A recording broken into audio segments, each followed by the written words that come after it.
What is up, my nerd familia, and welcome back to another episode of Games y Más, the podcast where we're talking about all things board games, video games, and a little bit of pop culture. I'm your host, Vic, and today we're going to be talking about the Jurassic franchise. We're going to be starting this new segment where we're going to be looking at all the Jurassic Park movies and Jurassic World movies. With the new release of Jurassic World Rebirth, I decided maybe we should probably talk about this Jurassic franchise. If you guys know me and have been following me and my content, you know that you guys will probably understand that I love Jurassic Park. Jurassic Park, all things Jurassic Park. One of my favorite movies, all-time favorite movies that I think is the best summer blockbuster movie to ever have been released in the history of cinema. And so we're going to dive deep into these movies. We're going to look at the movies, we're going to look at the video games, and we're going to be looking at the board games. There are a couple board games we can talk about. So I'm very excited to talk to you guys about Jurassic Park. It's just going to be me here for this little mini-series that we're going to be doing. So I'm very excited to share my thoughts. Again, my thoughts and my opinions of some pros and cons of this series and the franchise. And so, yeah, I'm very excited. So, with all that being said, pull up a chair, grab some dice, y acompáñame a jugar. Welcome to the Jurassic franchise. Hey guys, we're here. We're ready to start this mini-series of the Jurassic franchise and Jurassic World franchise. There are currently 7 movies now out. There are 7 movies of Jurassic Park, Jurassic World, how you like to call it. Yeah, very ups and downs of the series. I'm very excited to talk about this series. Again, it's my all-time favorite movie series of all time. Well, not favorite movie series. Let me back it up. Let me rewind. Jurassic Park and Lost World and Jurassic Park 3. We'll get this out of the way. My favorite series that I love. Jurassic World, not so much, but we can dive more into that as well. Well, the purpose of this mini-series is that we're going to look at each individual movie. So each episode will be a movie that we'll look into, dive in. I believe maybe I might combine Jurassic World, Fallen Kingdom, and Dominion into one episode because, you'll find out once we get into that. So, yeah, so hopefully we'll be releasing a lot of episodes, and we'll be talking about that. And, yeah, talking all things about the movies. We'll talk about some board games and talk about the video games. Again, I'm a big fan of the Jurassic World Evolution games and Operation Genesis. Again, we'll have an episode for there. I'm pretty sure you might have seen some videos and some reviews or heard some other podcasts how they've dived deep into their listing and rankings of the Jurassic World and Jurassic Park movies, whether it was their favorites, whether it was their least favorites. And so I'd like to maybe chime in on that and give my opinions personally of what I think were great movies and were not so great movies here. And so, yeah, so I got the hat all decked out here. If you guys are watching on YouTube, Jurassic Park got the Jurassic Park poster in the background. Special thanks to a anonymous donor that was able to give us this poster in the background here. I'm a fan of the show, so shout out to you. You know who you are if you're listening. And so, yeah, thank you. And for those of you that are first timers watching this podcast or listening to it on Spotify, Apple Podcasts, or wherever you're listening to or watching on YouTube, I just want to say thank you. Thank you so much for joining us here on this episode here, this mini series that we got going on here. We're very, very excited to have you on here. Or if you're a recurring listener, an avid listener, or a fan of the podcast, welcome back. Very excited to talk to you guys about the Jurassic World. If you guys are curious, you guys can find us on all socials. We're on X, Facebook, TikTok, Instagram, YouTube, Spotify, Apple Podcasts, iHeartRadio. You can guys give us a follow on. You can find us at Games y Más Pod. That is at Games y Más Pod. Again, throughout all socials and viewing platforms. Go ahead, give us a follow, give some 5-star, give some thumbs up, like and subscribe, as the YouTubers would say, to bring up our algorithm, get this content out to more of you fellow nerds, and let's get this nerd familia growing. I love talking to you guys. I love seeing the comments. I love engaging with you guys and chatting. I check all my DMs. I check all the comments. I like every single one comment that everyone puts, bad and good. All are welcome. Obviously, let's keep it civil. Let's not, bully each other, but I'm very excited to chat with you guys. So yeah, go ahead, give us a follow, bring up that algorithm, and yeah, let's get Games y Más spread out here and stuff. We're going strong. I mean, we're almost to 1,200 followers on Instagram. So thank you guys for those that are following on Instagram. Very, very honored and blessed to have met a lot of you guys in the board game community, and the video game community, and the pop culture community. It's been very, very humbling and very honored and blessed that I get to chat with you guys. And again, purpose of the podcast is to meet people like you and to chat with you guys. Enough of me rambling about chatting and socials and promoting this podcast. Let's get into the meat here of the episode here. So most reviewers and most YouTubers like to do a rankings, and they'll go, Jurassic Park. For the majority of what I've seen, it's either Jurassic Park, Lost World, Jurassic Park 3, Jurassic Evolution, maybe Jurassic Dominion, maybe Fallen Kingdom, in that list, around roughly around that list. And then they'll talk about, let's start off with Jurassic Park, how great it was, then Lost World, and go on. So for what I'm going to do, I'm going to do a little different take. I am going to start off this episode and kick off the miniseries with Jurassic Park 3. I know everyone's like, whoa, why are we starting with Jurassic Park 3? I want to spice it up a little bit. Everyone, it's unless you have a big gripe with, the first Jurassic Park, majority you're going to agree that Jurassic Park 1 is a phenomenal movie, a great movie, the best in the list out of the whole series. And so you've probably seen many videos. I've, for me, constantly seen a lot of videos of why Jurassic Park is the greatest, and why it sticks out: the cinematography, the character building, the world building, the music, the dinosaurs, the CGI that was used, practicals, everything. We can dive deep into that. But again, it's been done so many times, so we're gonna save Jurassic Park and the Lost World for the later episodes. I want to get start with this weird little list I'm going. So if planning wise, and depending how I feel, when we're going through these series. What I'm planning on doing is we're going to start off with Jurassic Park 3. We're then going to move on to Jurassic World. Then we're probably going to lump in Dominion and Fallen Kingdom into another episode. And then we'll talk about Jurassic Park 1 and Lost World afterwards. 2 different episodes right there. And then after all that said and done, we're going to continue our miniseries. We're going to get into the video games. There's a couple of video games and arcade games that I'd love to talk about and share my opinions on. And then after that, we'll dive into some board games. Little light episode on that one. Talk about maybe some Jurassic Park games that I own, as well as some dinosaur themed games that I own as well, that I think are great. If you're a fan of the Jurassic World and Jurassic Park series, I think you'd be a great fan of these board games as well. And so, yeah, I'm very excited to talk about this and dive into a bit of Jurassic Park 3. I did a recently rewatch of Jurassic Park 3, and this movie didn't get a lot of flack when it first came out. Mainly because of, I think, honestly, personally, I think the whole raptor scene with the Alan, when Alan is dreaming and you see the raptors sitting next to him and he tells him Alan he's having that nightmare, got maybe a lot of hate, maybe a backlash for, thinking, what is this? What are we watching? What is this Jurassic Park? It's getting more campy, more cheesy a little bit. Personally, I loved it. I enjoyed it as a kid watching it when it first came out. I was excited. I think everyone was excited. I think also was wondering what was going on because, after Lost World, it just ends. There wasn't a third book, and when they announced Jurassic Park 3, you're like, whoa, what are we doing here now? Like, what's going on? And so, so recently did a rewatch, and man, I enjoy it. I still enjoy it to this day. Personally, I think it's a great movie. It still has some of the elements of thrill and suspense and a little bit of survival horror, you can say, mixed in with a little bit of some extra, maybe introducing some campiness, some campy and cheesy lines, some things, one-liner jokes that are introduced there that, I wasn't a big fan of, but introduced a little bit, and they seem to kind of work for this movie. And so Jurassic Park 3 was directed by Joe Johnson, and the music score was by Don Davis. And a little fun fact about Don Davis is he also composed the music for the Matrix trilogy. Music, personally wise, I wasn't a big fan of the Jurassic Park 3 music because they kept oversaturating the dun dun dun dun dun dun dun dun, like sped it up quickly and they like remixed it. I wasn't a big fan of that because I'm like, okay, you're overusing that little jingle or that little like syncopation of notes from the theme song of the original Jurassic Park and then mixing it in with more adventure. Not a big fan of it, but it worked. It worked. Watching it now, I still kind of feel that same way. Still feel like whatever, like eh. But Don Davis made some great music. We did an episode earlier.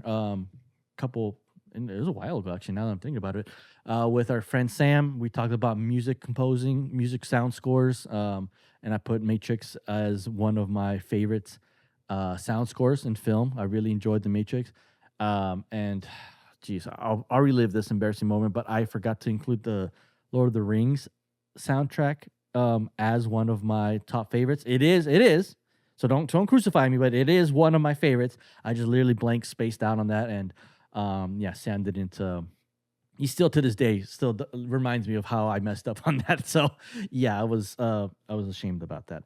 But Don Davis, yes, he made Jurassic Park 3 theme song, or the music for Jurassic Park 3. Again, aside from the little jingle he kept remixing in and adding his stuff, I thought it was a great sound score. I thought I enjoyed it as well.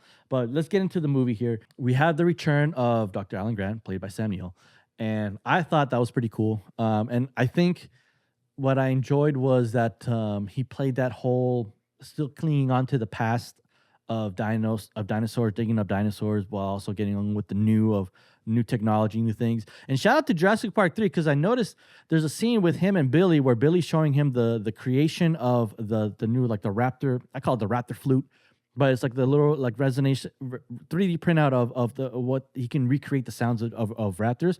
And they're like, this machine creates new. I'm like, yo, this is a 3D printing machine. Like the Jurassic Park 3 introduced 3D printing, before it became all popular and stuff. So that was pretty cool. And I enjoyed that. I was like, oh, little thing. I was like, oh, 3D printing. But yeah, he creates the little raptor flute. I call it the raptor flute. We have, return of Sam Neill. You see Lauren Dern still looking good. Lauren Dern, she was, had a major crush on her when I watched the Jurassic Park movie. And I was like, oh, who's this? Dr. Ellie Sattler, what's up? And so we had her return briefly and then do some interactions. What I enjoyed was so my gripes at the beginning of when it's like the boat scene with the and if you haven't seen this movie, which has been out for a while, spoilers ahead. I'm going to be spoiling this movie and most of these movies as well. I don't know about Rebirth. I might not spoil about it as much, depending on how far we go along with these episodes. And so, but yeah, so fair warning. If you haven't seen Jurassic Park 3, here's some spoilers. So you might not want to tune out or just go watch it. Go watch Jurassic Park 3 and then come back and watch this episode. Or listen to this episode and we'll talk Jurassic Park 3 with you. But the beginning intro, you have the boat scene with the paragliding or parasailing, you could say. We introduced two characters and Billy. I think Billy is not Billy.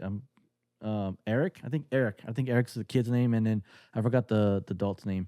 But they're parasailing, they're getting close to the island, and it's restricted.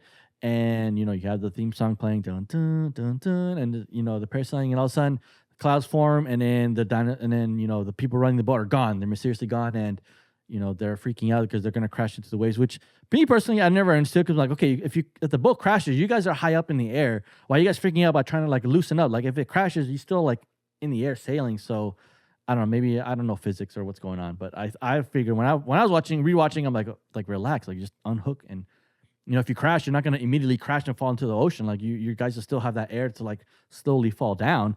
I thought, okay, big deal, whatever. You're falling down, and unhook real quick. You don't have to panic and hurry. So they're paragliding, and they unloosen, and all of a sudden they get into the island, and then we have a transition scene with Ellie Sattler's son playing with dinosaurs, and Sam Neill's character Darling Grant is playing with the kid and explaining about the dinosaurs. And I like that scene where the Ellie Sattler's like, Dr. Grant's explaining to the kid, hey, herbivores don't fight each other because they don't care about each other, but hey, these two dinosaurs will fight each other. So I like the interaction with Ellie, explaining how hey, he's 3 years old. I don't think he knows the difference. I don't think he cares. And so he was like, okay. So we have the interaction with them. Overall, I think the movie still will send the tone of like more survival, trying to copy Steven Spielberg. It's the first movie in the franchise that Steven Spielberg was not a part of. I think he was like a producer or helped out or like an advisor for that movie. I think they did a good job to try and capture more of the mood still of Jurassic Park. I didn't like the one-liner lines. Amanda, the mom was she was kind of annoying. And but I can understand from a mom's point of view how she's freaking out, how you want your kids, your son is missing from, it went missing on an island, never came back, and now you got to figure out what's going on. And so you're desperate, you're acting desperate, but you could, as a mom, I understand. I'm not a parent, so I wouldn't understand. But yeah, she was a bit annoying in the movie as well. I think the tone, again, still had some interesting shots, some great shots that I enjoyed about the movie.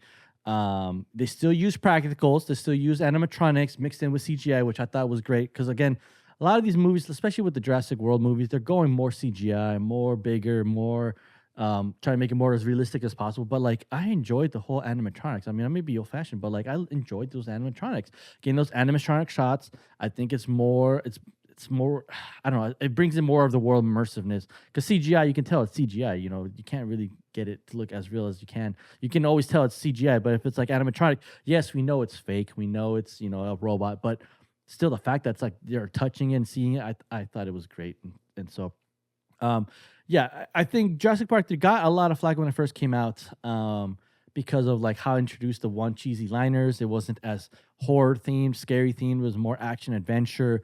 A lot of people hate the scene, or I've understood the scene of where the Spinosaurs are and the T Rex are attacking, and the Spinosaurs obliterates the T Rex, and everyone's like, wow, because the T Rex was the big bad in the first two movies. I understand. When I first saw it, I was upset too because I'm like, oh, T Rex is one of my favorite dinosaurs and got destroyed by this dumb Spinosaurus. It looks stupid. But I understand. In the third one, you got to go bigger. You got to go strong. What is more menacing than T Rex? The Spinosaurus. Spinosaurus is the bigger badder now, the big baddie now.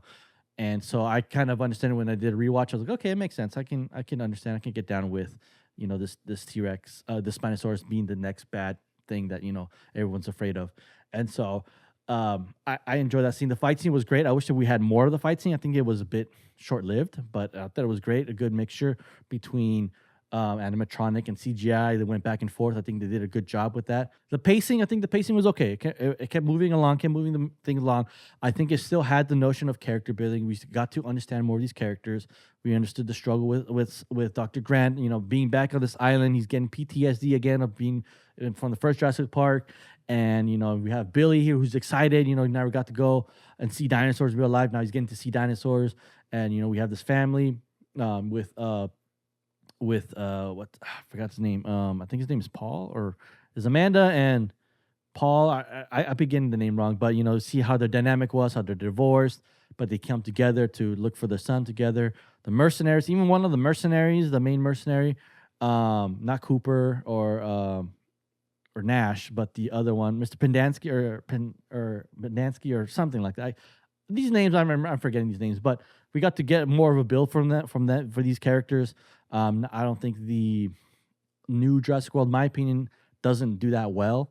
I think they just kind of throw in these characters, the action hero characters, and then just go and fight these dinosaurs. I think this still had the theming of building up these characters, and I enjoyed it as well with my rewatch. It was great. The whole Velociraptor, how they were smart and communicate with each other, I think it was great. I don't think it was executed properly. I think it was too cheesy, too campy. I do like the scene where the last mercenary, Mr.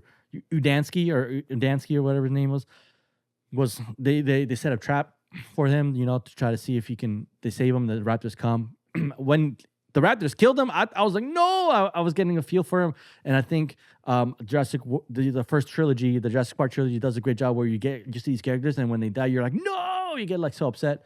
I had that feeling when I first watched Jurassic Park 3 when they killed that mercenary, or his retrieval. I forgot what his name was. What his like his specialty was. They talked about it in the movie as well, where Paul was like, you never said you're a mercenary, and he's like, I never said I was. Like, what were you? He's like, I'm more of an extract, infill and extract kind of guy. Billy, I was gravitating more towards Billy, and his mind was right in the right place, but or his heart was in the right place, but he wasn't thinking straight when he took the raptor eggs, and he wanted, maybe we can sell them and we can make a fortune and help our dig foundation. But Alan's like, you're messing up. But he has his redemptive arc when he saves Eric from the pteranodons.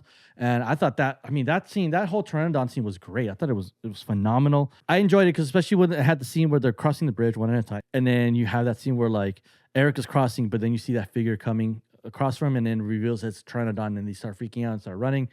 Eric gets taken, and then Billy comes in and saves, and he redeems himself. And he has that arc where, he sacrifices himself to save the rest of the group, and you think that Billy dies, and it makes you feel for him. I was feeling for him. I was like, oh man, why did Billy? I literally forgot he survived when I saw the rewatch. But I was like, oh. And then they have that cool shot where like it shows the pteranodons attacking Billy, and then it's out of focus, and then into focus you see one of the pteranodons looking, and it turns back to see them, and they freak out. Like, oh, we gotta go because the pteranodon saw him.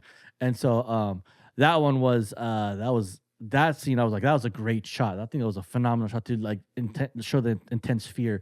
And they did a lot of good shots with Jurassic Park 3, where it showed some survival fear and some horror. elements to us. Not as much as they did with Jurassic World and Lost World and Jurassic Park, but I think they still had that little formula down. And so I enjoyed it. The ending, wasn't too happy about the ending. I think it was a little cheesy and campy when they called everybody in. But I like how they called everybody in to secure the save everybody. But the guy in the suit in the middle of the beach, that was kind of lame. I don't know what that was about. I still to this day I don't know what it was about. But not a big fan about that part. But overall, my thoughts about this was I think this was a great movie. I enjoyed to this day. I would put it over Jurassic World. I was debating between either Jurassic World or Jurassic Park 3, but I rewatched both of them at the same time back to back, and I was like, no, I enjoyed Jurassic Park 3. It still holds on true to what the Jurassic Park franchise is, with interesting horror elements. I think the cheesy campiness could be looked aside to seeing the new stuff that you're trying to bring out with the new dinosaurs and the character development. I thought it was great, and so I enjoyed it. I think it was great. A lot of people dismiss it. I think now more people gravitated towards it more now. I think they're enjoying it more because of the Jurassic World series, how it's leaving a bad taste in their mouth. So they'd rather go back to the original trilogy. Same thing could be said about the Star Wars stuff, but we'll talk about that on another episode here. But Jurassic Park 3, I think it was great. I think it's a good one. I think it falls in line with as my third in my ranking of the movies. I enjoyed it really well. And then it birthed one of my favorite video games, Jurassic Park Operation Genesis.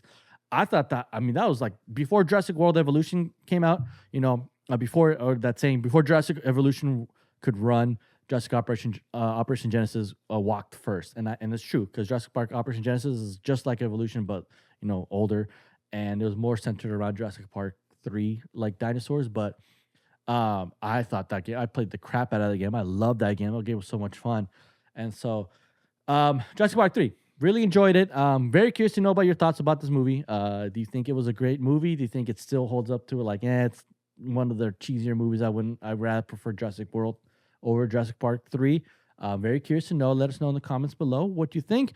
Short and sweet with Jurassic Park 3. And then our next one we'll do is Jurassic World Evolution. So we'll talk about that in our next episode. But just want to give my thoughts about Jurassic Park 3. Great one. Still holds true to the Jurassic franchise. And, even though it doesn't take place in Isla Nublar, it's in Isla Sorna. Or is it other way? I always get those islands mixed up. I think it's like Isla Sorna Site B is where they were. Which brings up that cool line where it's like, Paul was like telling, Dr. Grant, like, hey, we need an expert to be on this island. And he's like, well, I've never been on this island. And he's like, sure you have. You wrote that book. And Billy's like, that was Isla Nublar. This is Isla Sorna, Site B. And then the guy's like, you mean there's two islands with dinosaurs? They're like, hey, shut up. I thought that was a clever, like, couple of exchange back and forths. But other than that, like I said, great movie. Again, it will fall a third on my rankings. I'm very curious to hear your guys' thoughts. Yeah, please let us know in the comments below what you thought. And let us know if we missed out on any details or anything with these movies. I'm doing a rewatch on them, and, some stuff will miss my attention to details and stuff, but I really enjoyed it. Don Davis, I think, did a good job with the sound score, other than, trying to bring in that whole little jingle of the John Williams's original theme. Joe Johnson did a great job directing for what he did, and the material and the scripts. And so, yeah. So, guys, thank you guys so much for listening for this episode. Stay tuned for our next episode as we talk about Jurassic World, and we'll give our thoughts on that as well. And yeah, don't forget to leave a like and subscribe. Don't leave a comment. Try to get us. We're at 144 subscribers on YouTube. So yeah, let's see if we can get to 150. That'd be great. You guys are doing a great job commenting, letting us know what we can improve, what can we change on our podcast episodes. Really love that feedback, and we welcome more of that feedback. So let us know what we can do and improve. Don't forget to follow us on all socials. Again, I'll repeat them. We're on X, Facebook, Instagram, TikTok, YouTube, Spotify, Apple Podcasts. You can find us at GamesYMasPod. That is at GamesYMasPod. Give us a follow, give us a like, send us a message. Let us know what you like about our contents. We produce some cool reels. I really enjoyed those reels, and seeing you guys enjoy those reels as well. Or if you want to send us any questions you can email us as well. If you don't want to do the Instagram route or the social route, if you want to send us an email directly, you can send us an email at GamesYMasPod@gmail.com. That is GamesYMasPod@gmail.com. Thank you guys so much for listening, y nos vemos para la próxima.